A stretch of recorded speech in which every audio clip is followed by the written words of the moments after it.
The Heineken River Deck at Pier 17. Gorgeous day. Lady Liberty, salute.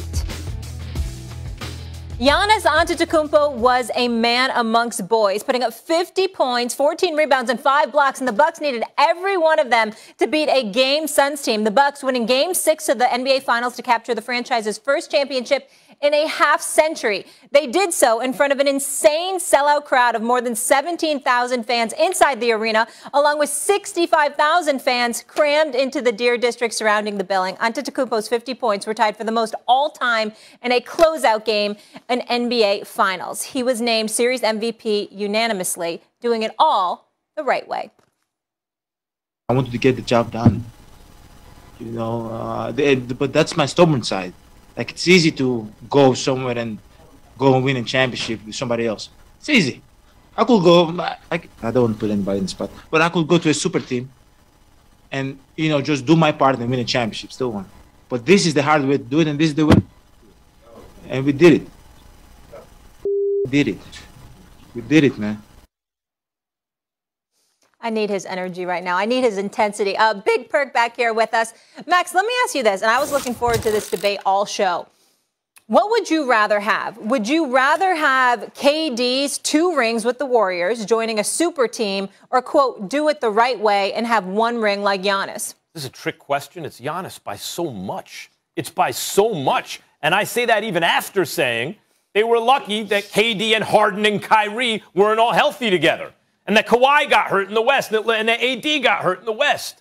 Yes, they were lucky, but you know why? Because if you put Kyrie, Harden, and KD on the same team, you've constructed a can't-lose team.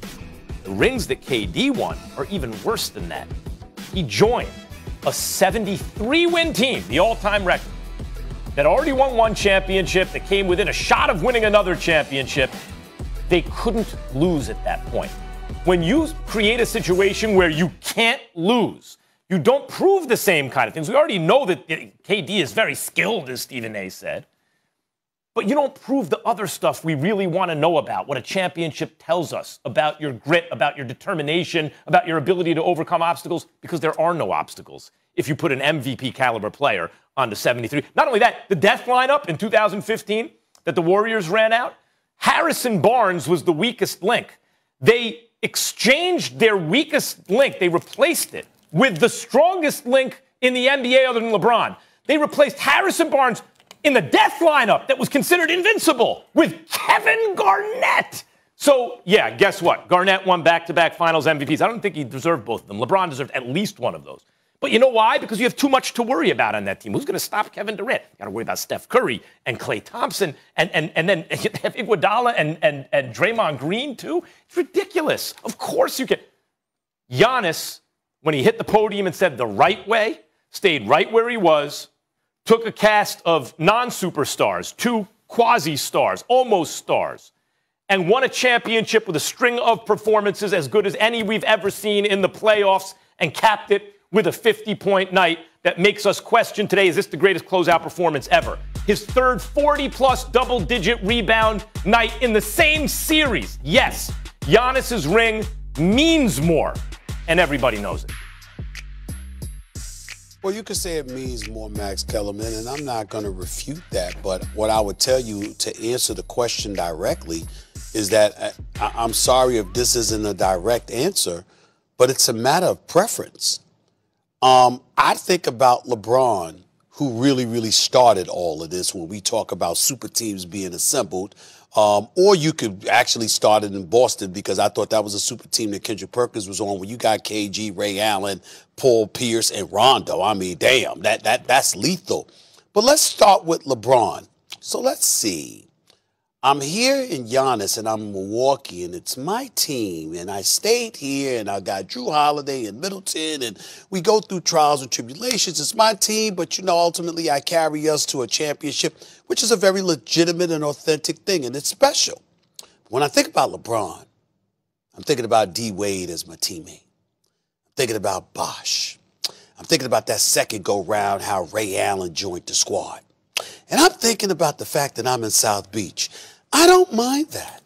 That's not a problem that I have. I think that's a beautiful thing, okay? And then on top of it all, everywhere I go on the road, I mean, it's like the Beatles. It's like the Beatles have showed up, Max.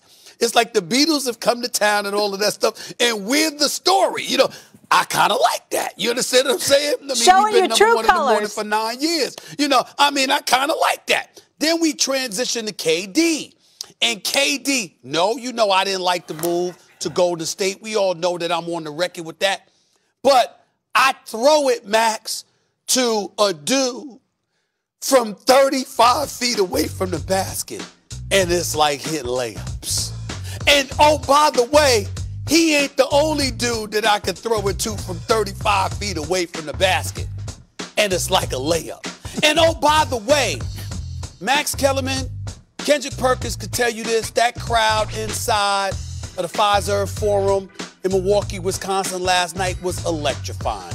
I mean, it was something special to be a part of, to be in there, to hear that roar of the crowd. And it's even more special when we consider the fact that we're just coming off of COVID, or we're still in the throes of COVID, but you know what I'm saying in terms of last year bubble play compared to what it is now. But Max, it wasn't the Oracle. You've been to the Oracle. Yeah. You were there for Game 7. Yeah. So what I'm trying to say is this. It's about preference, my brother. I understand I'm not taking anything away from Giannis and what you said. But if you're talking to me, KP, about preference, well, let's see. It's the Oracle with two of the greatest shooters, the greatest shooting backcourt that we've ever seen, or rock star treatment, and my home turf is South Beach. I'm sorry, but as a matter of preference, I have no problem with LeBron or KD in that regard. I would have preferred that. That's just me. Well, here it is, right? When you talk about super teams and you talk about guys like KD, you talk about guys like Bron, you even could talk about the 08 Celtics, right? This thing is this, okay, you go and join a super team or you form a super team, I get that part. But it's still a hard thing, Max. And the thing I didn't like what you said was it's not even close, and it is close because when you form a super team, it's so much pressure. It's on you. Eyes are on you to actually deliver a championship. Now, we could go back to the Lakers when they had three-peated, and then they added, I know he was old at the time, Karl Malone and the Gary Payton, and we could consider that as a super team, and we saw that they didn't get it done. They ran through everybody in the postseason until they got up against the bad boys from Detroit, the new generation, and Chauncey Billups and Rasheed Wallace. But here it is. My deal is, I would rather Giannis championship, a team that I was drafted by, a place where I stayed and delivered, built from the ground up. I had guys come in. I was drafted. He spoke on him and Chris Middleton relationship last night and how they've been through the trenches and how they support one another. And then you add a guy like Drew Holiday, who's an all-star caliber player, but not a superstar caliber player, and then you get it done, right? No matter what happened, you get it done. So I would take Giannis just because of how he did it and the journey that he went through.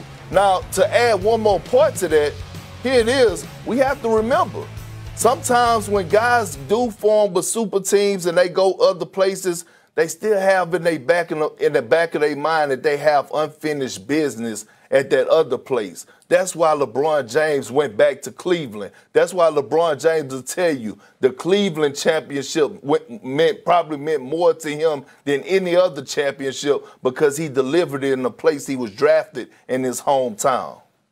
Well, I just want to make a distinction here, guys, because Stephen A., you brought up, and I know what you mean about lifestyle and your preferences, but you brought up the Miami squad. I would have given KD more credit for this Brooklyn win, even though they still have the most talent, because throwing guys together is harder than it's harder to win that first year, as we saw in Miami, than it is like what KD did was different, guys. The Boston Celtics, with the team that you were on, Perk, Garnett was an MVP level player.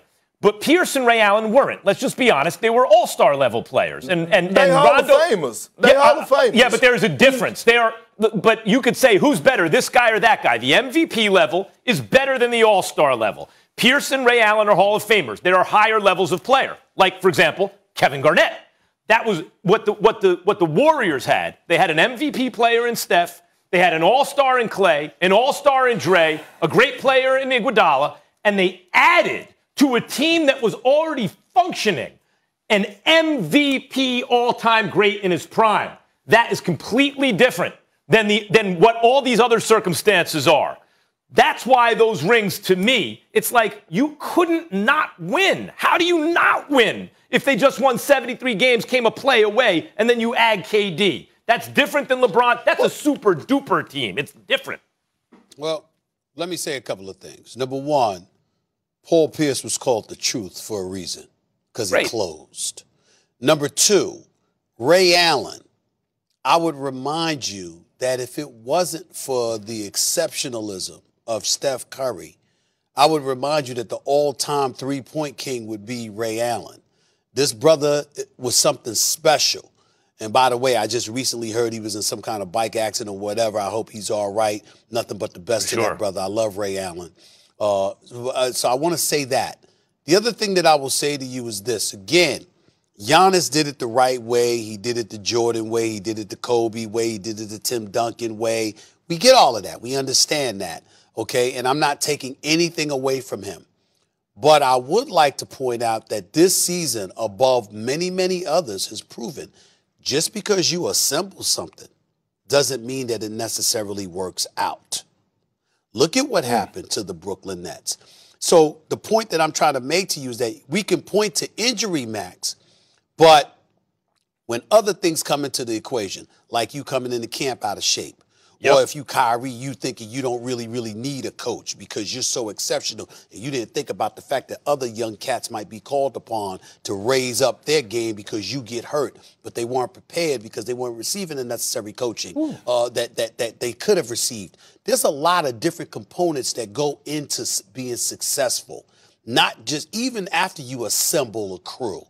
And the bottom line is, I can't dismiss the championships that KD earned, nor that LeBron earned, because they still had to work their butts off in order to become champions. Absolutely. Big Perk will be back with us in just a moment, guys. Next on First Take, some football to get into. Last season, Big Ben started off the season hot, winning 11 in a row, but